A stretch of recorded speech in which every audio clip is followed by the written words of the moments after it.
Welcome back, you guys. It's the PostCombatMTG show, and it's our Christmas episode. As you can see, we got very festive. With our dollar store wrapping paper and our dollar We out store. here, we flaunting. So for our Christmas episode, we're actually going to do an episode on things we've learned this year as Commander players. Jordan's been playing Magic for years, but he kind of reintroduced me to it. I played before when I was younger with my brother, but we played like tabletop kitchen Magic. Made up rules. Yeah, like we'd play like 300 card decks in like with no format with like 100 life and like. But then Jordan and I started working together, and he introduced me to Commander. So I've technically been playing a little over a year. Just over a year. But like December of last year is when I started. So technically, I feel like it's a good 1 year point to reflect on. Yeah, and then I was like yawning already. I was like, oh, I'm so tired. No, because I started off playing Magic years ago when Born of Gods came out.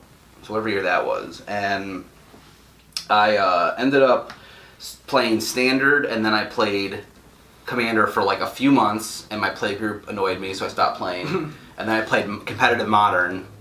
And then this year I came back to Commander full time, and it's the best move I've ever made. So this is my 1 year rebirth of playing Commander.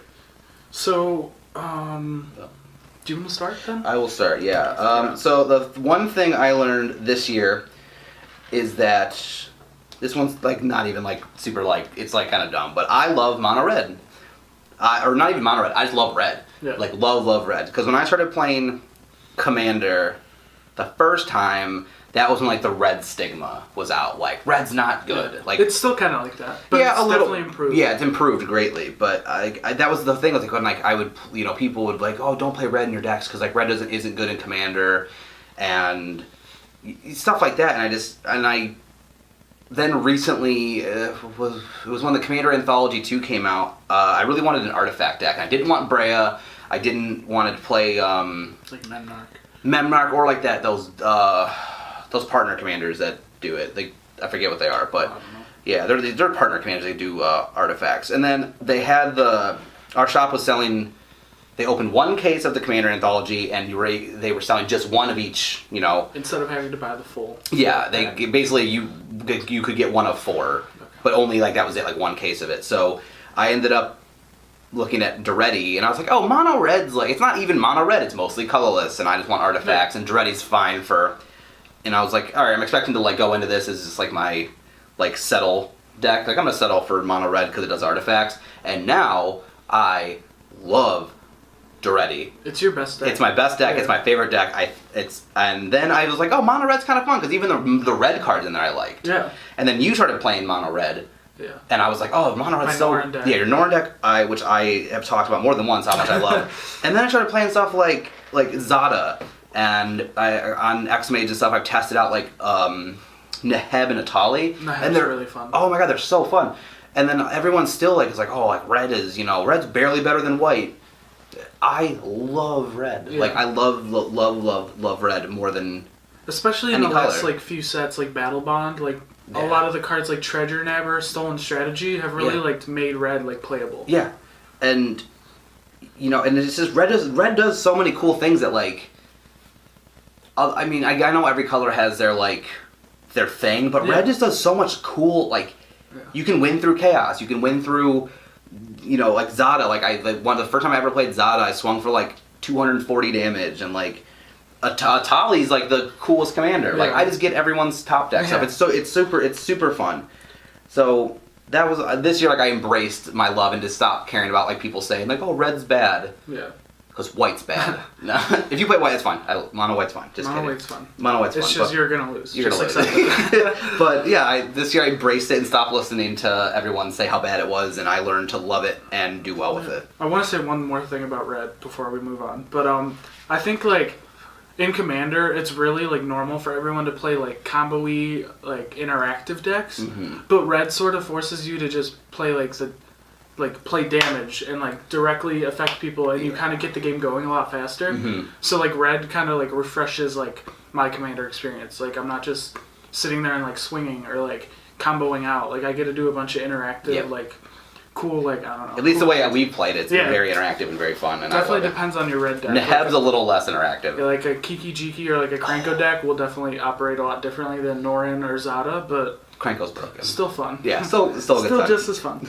So my first thing I learned was I actually built a Rogues deck this year that I've been playing on X-Mage for a while. I've been talking to it about Jordan for like a year now. Literally since we started playing Commander, Yeah. you're like, I have this Rogue deck. It was built off of Stranger Things. I didn't actually make it. Someone else made it, and then I took their deck and kind of like rearranged it. They built it around Eldrazi's. Oh, And I yeah. sort of built it around cloning things.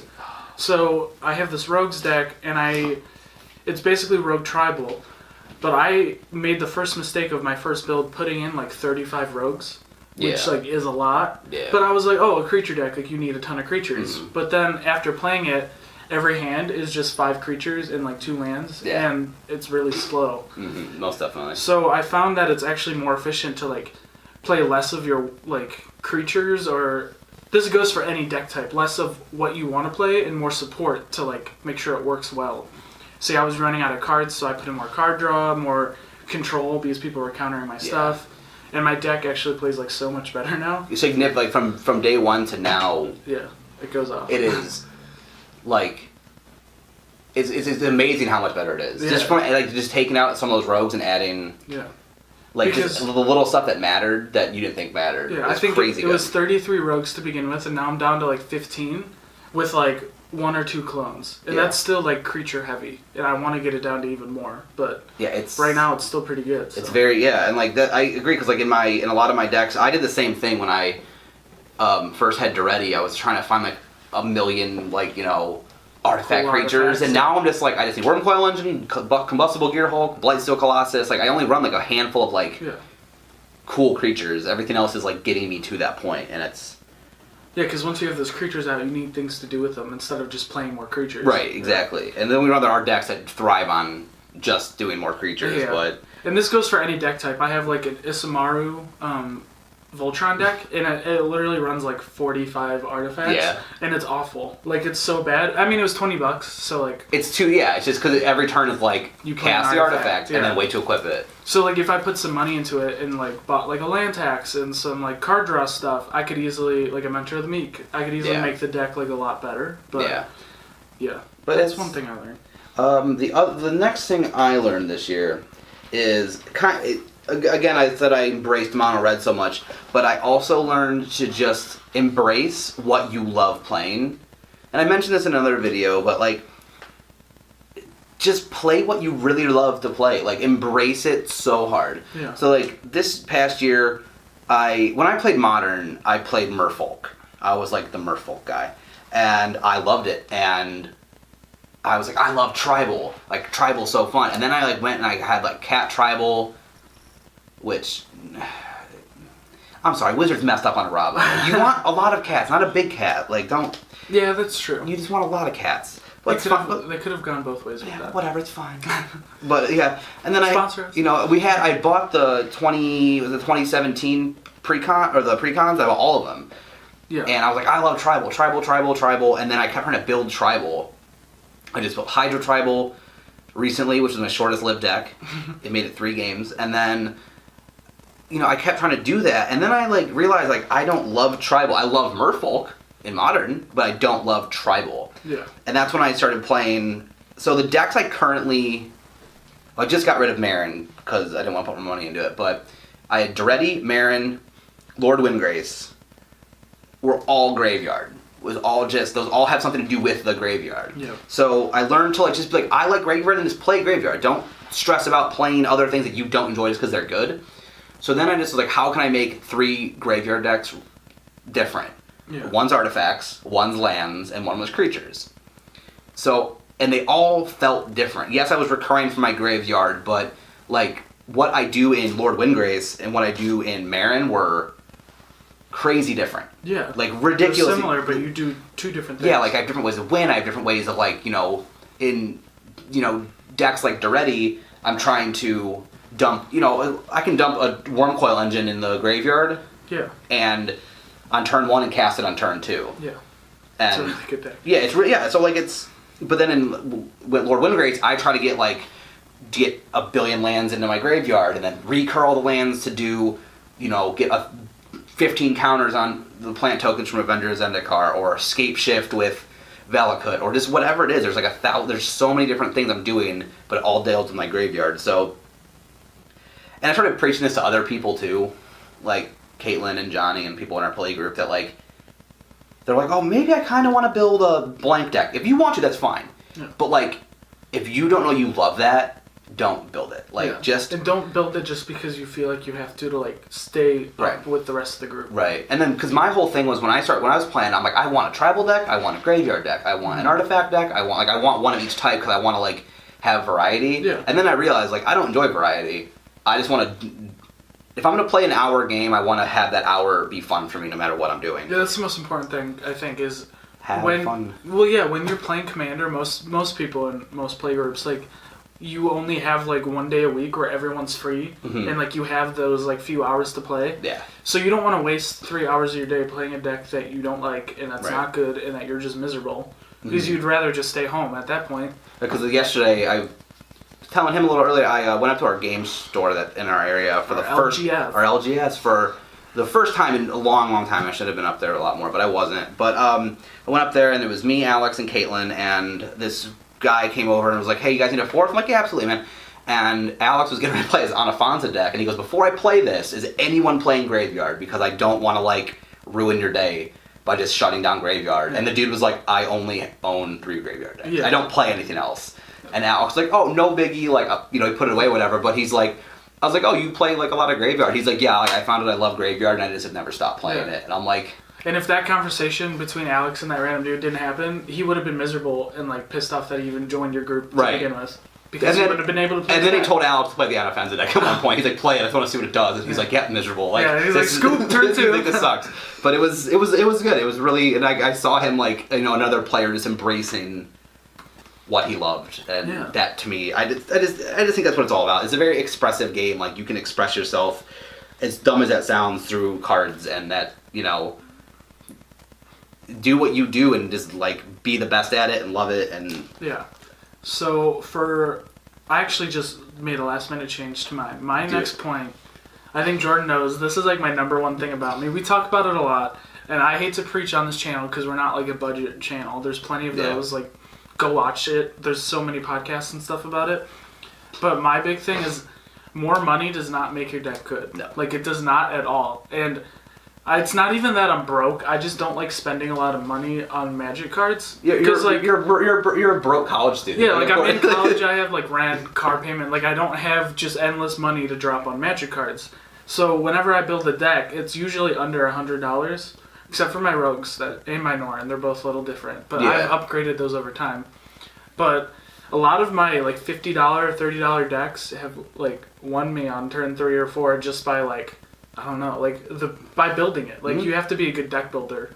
And I just think that most of the time, if a deck's like over $200, it's usually because of like 2 to 3 cards that are like over $50. Like a Wheel of Fortune that's $100, or like a Wound Reflection that's $30. Just one of those. And like, if you take that out, it's not going to change the power level of your deck. Like, unless it's something like drastic, like a Doomsday. Or something like that, Combo and Zur. But Ugh. I don't know, I just think that I hate the whole stigma that you have to be good to like, you have to have money to be good, because it's not true at all. Because I will tell you, when I bought that Duretti deck, stock, it's great, it's so good. And don't get me wrong, I put like hundreds of dollars into it. And it's still like, it's not like crazy better. It does like... It's manageable. Yeah, it's not like better to the point where it's like... yes, I can, like, get, like, turn 3 Blightsteel Colossus and stuff like that, but, like, even then, you can still do, like, turn 3 shenanigans with the pre-build. Like, I didn't have to put all that money. I wanted to, but you don't, and I don't want to, like, throw a shade at anyone, but I think, like, the internet's a big problem with people thinking, because when I started playing Commander again, and I'm like, I want to build a Animar deck, and I go to MTG Goldfish, or, like, whatever website. Don't get me wrong, and it's not their fault. They didn't do anything wrong. But then the first deck that pops up is $600, and I'm like, I can't play Animar now. Like, I have to. And then you're stuck in the mindset that you have to have that. Right, and that was the thing. Is like I was stuck in this idea that I can't play, like, I couldn't play Brea because she's expensive, or I couldn't play Aloro because it's expensive, and it's just so far from the truth, and it's, like, Caitlyn has built that Aloro deck for, I don't know, it's like $100 or whatever it was, and it's, like, it's really, really good. Like, it's really, really good, and don't get me wrong, if you're going to go sit down against a CDH player, you're going to get ran over, but at the same time, as long as your play group's kind of in that, I mean, Riley in our group spends the most money on Magic, by far. He has the ability to do that, which is like, I'm not against people who do that. Oh, me neither. Go for it. I'm just saying, if I had the money, I would. I've always said if I won the lottery, I'd play Legacy first thing. Like, I'd spend $5,000 in a deck. I'd buy 4 Wheel of Fortune. Right, no question. But he spends. You know, he has his Titania deck that is expensive. Yeah. And don't get me wrong, does it win a lot? Yes, but have I beaten it plenty of times? Yeah. It's not, you know... Especially at a 4-player game. Commander's a 4-player format. Right. Like, if I'm playing his Duretti deck that's a few $100 or whatever it is, I don't even know. But, and I'm playing 500. If I'm playing, like, my Isamaru Hound deck that's $20, if me and Caitlyn are like, alright, Jordan's an issue. Right. He's gonna die. Like, there's no going past that. Because it's arch enemy at that point. Which the table turns into more often than not. So politics is a big part of it, but that's a whole nother episode. Right. So. We'll do an episode all about our politics, our personal politics, because I think we have good ones. Yeah, I do. Ooh, look at on the fly idea. We're so.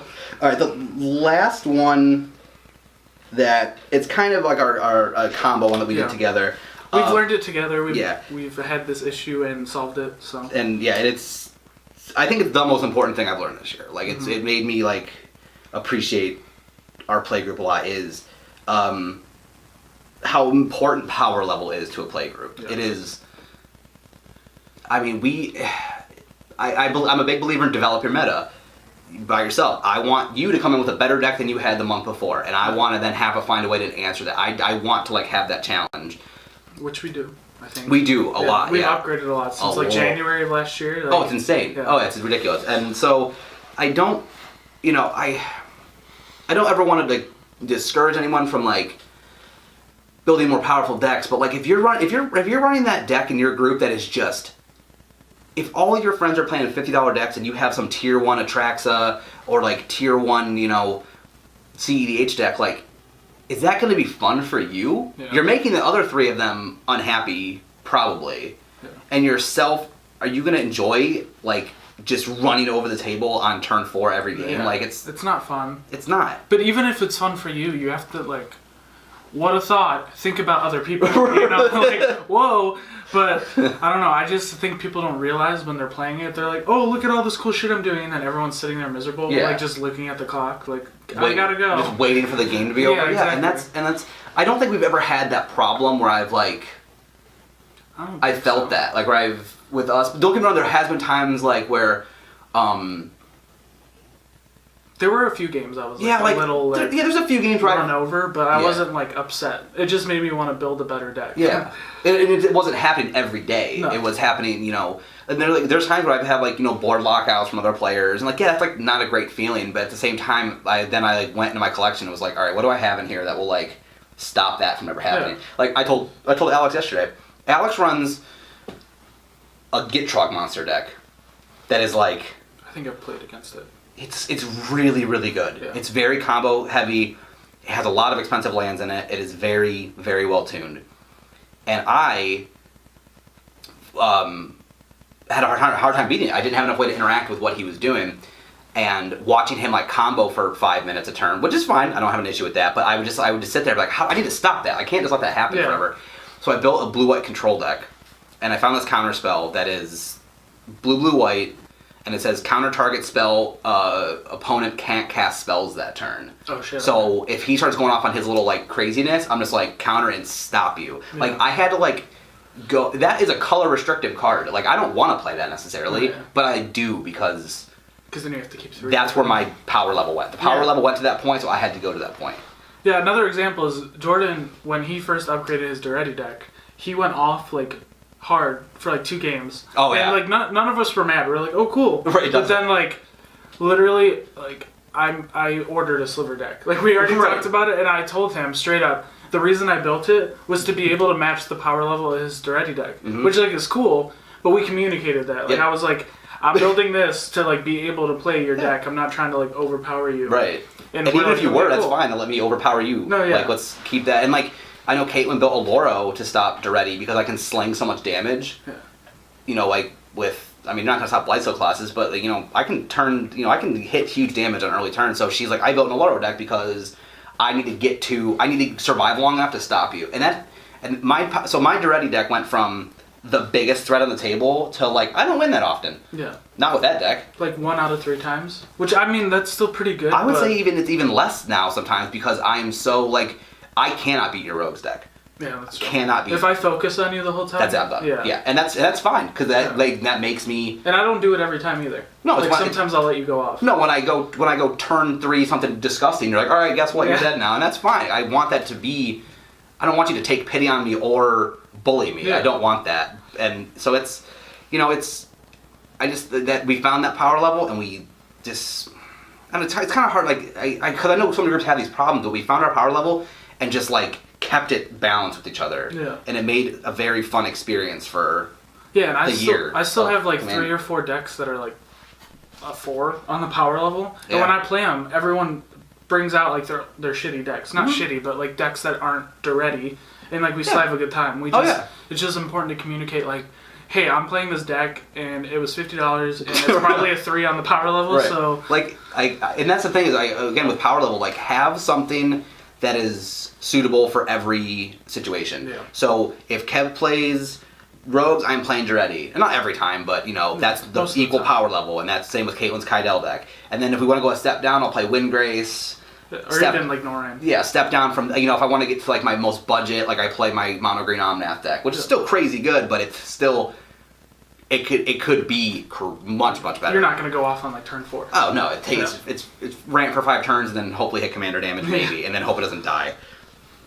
Yeah. So Spoiler, it dies. The other thing that we have on here is we want to, I think we're gonna just do a quick overview of the decks we made this year. okay, I can do that. I have Because to think. just like the highlight ones, like what are the highlight decks that All you right, built this year? you go first.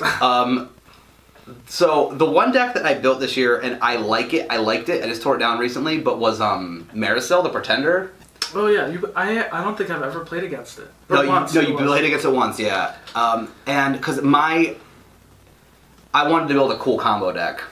Turns out I don't like combo decks, but it was really cool. I think the concept behind it was more intriguing to me than the gameplay because I really liked. Because basically, if you don't know what Marisol does, is when she enters the battlefield, you exile a card from your hand or graveyard, and Marisol then gains all activated abilities of that card.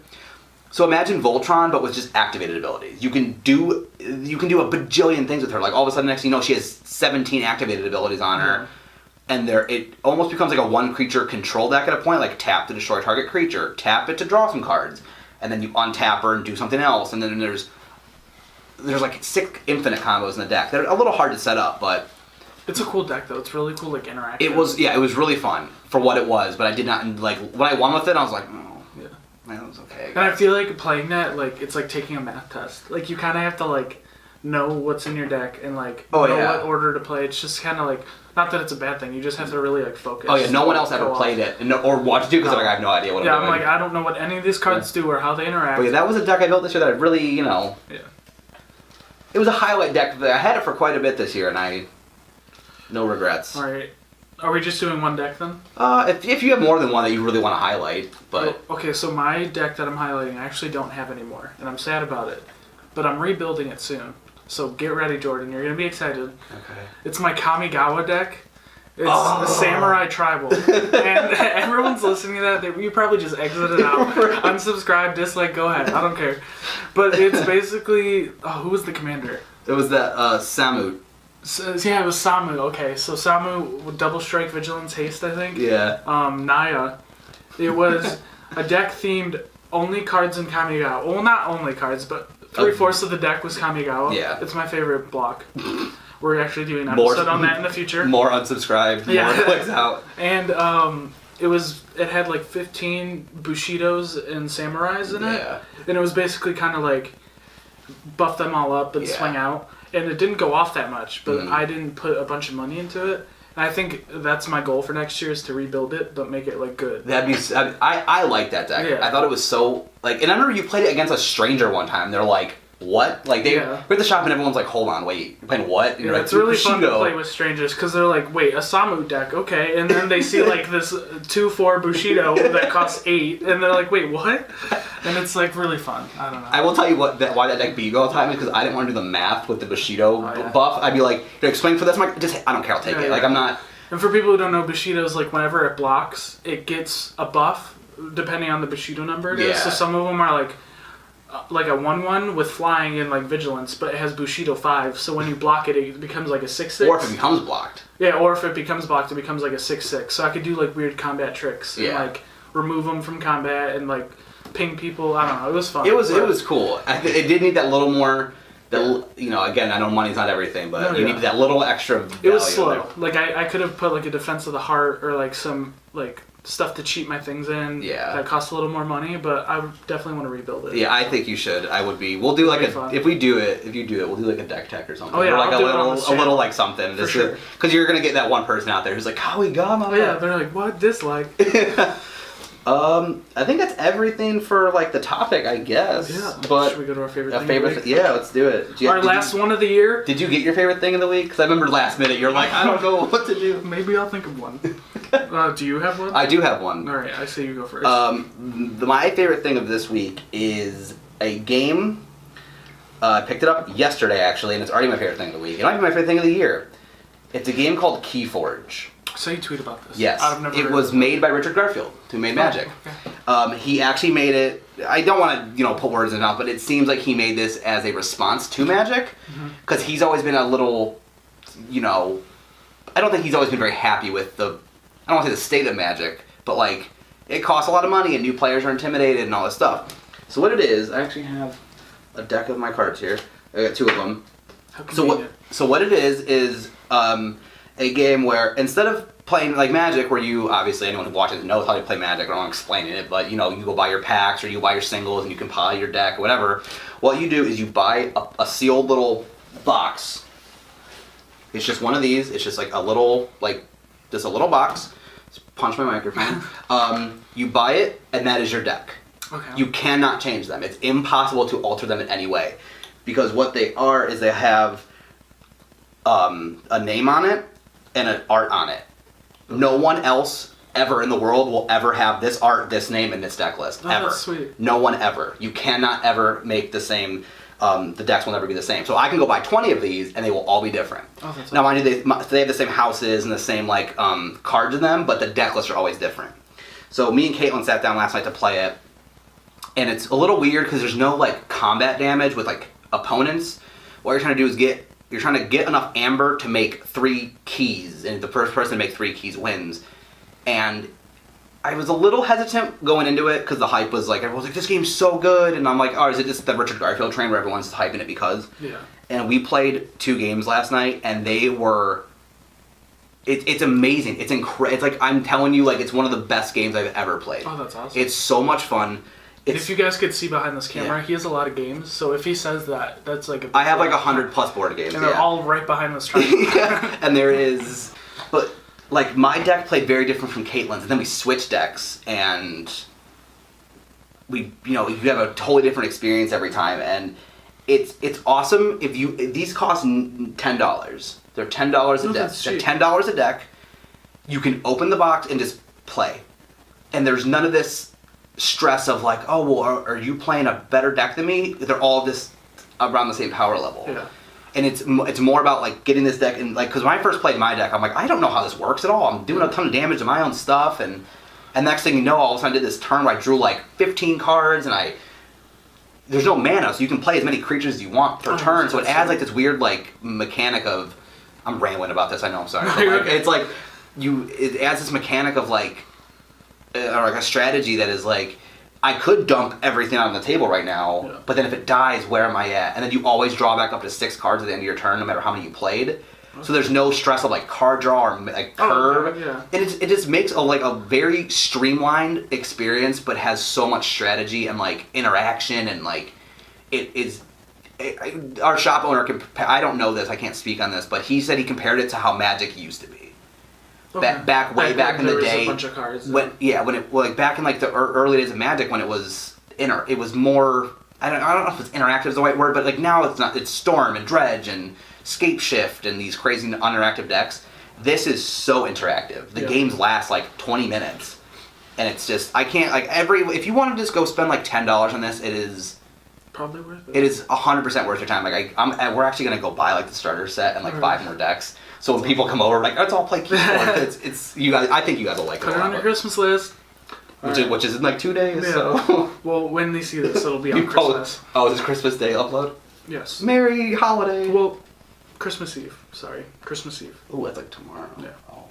That'll be fine. If you can't tell, I don't do any of the editing or anything because. No, I edited, but I made sure this episode was easy. It's our last one.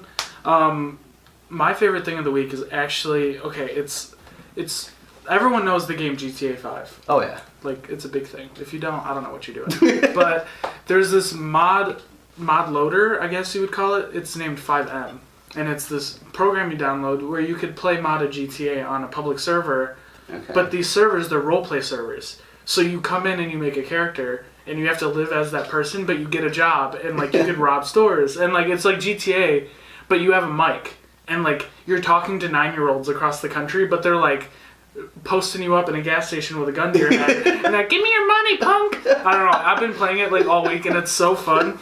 My name's Kevin Fukushima in the game, so go find me. I'm actually a truck driver, and I drive an Audi, so... Is that your... That's my job in the game. Is it drunk? No, truck driving. Oh, drunk! I'm like, what? Drunk driving? That's terrible! No, we don't support... That's why I'm like, dude, this is like, No. This is terrible. No, it's actually really fun though. They have like cops who like people who actually play as cops, and they drive cop cars and like pull you over and like arrest you and stuff. And I don't know, it's really fun. Okay, here's the question though. Yeah. I've played GTA Online, and this, it's people running around with helicopters. And Oh no, completely. Is it different. like there's like rules? I mean, let's say the cop pulls over somebody. Yeah. And they don't stop. Is there like a high speed? Yeah, there's a high speed chase, and they have like cop helicopters and like cop SUVs, and they put road strips down, and like. When they pull you over, you have to turn off your vehicle and hand them your like insurance and stuff. It's like real. That like is so... people mod the whole map. It's like great. Next time I'm at your house, I want to see this. That sounds so that's cool. awesome. You do need a mic though. That's one bad thing. Like if you don't have a mic, you can't get on it if you don't. Okay. But yeah, I'll leave the link in the description for the server if anyone wants to go find me. That sounds so fun. I'll be driving a truck, not drunk. So. I still am like. All right, well, that's our last episode of the year. Of the year. We'll see you guys in 2019. Yeah, we have some good content coming. We have it planned. We do. We have some really fun ones that we just filmed, and they're gonna be fun. They're gonna be really fun. So look forward to that, and like. Thanks for supporting. Yeah, thanks. Yeah, even the few of you who do, like, it does mean a lot that anyone actually listens to us ramble. I know it doesn't look like it, but we kind of like go out of our way to do this a lot, and we don't get a lot for it. So. No, we just love it. Yeah, we just like doing it. It's nice to have people who appreciate it and aren't rude about it. Right. I see you Reddit. That one guy. Yeah, I remember that one guy. I remember his name too. I'll remember forever. Oh, God. Should we call him out? Or? I don't want to call him out, but he was very mean. Well, I hope he watches this. No way. Oh no, he acted like we were the worst thing that's ever happened on the internet. Well, There's no way he's watching. So. All right. We love the hate, but everyone have a wonderful holiday. Happy holidays. Be safe. Yeah. Don't drunk drive. Or truck drive. Or truck drive. Don't do that either. And we'll see y'all in 2019. Bye, guys. Bye.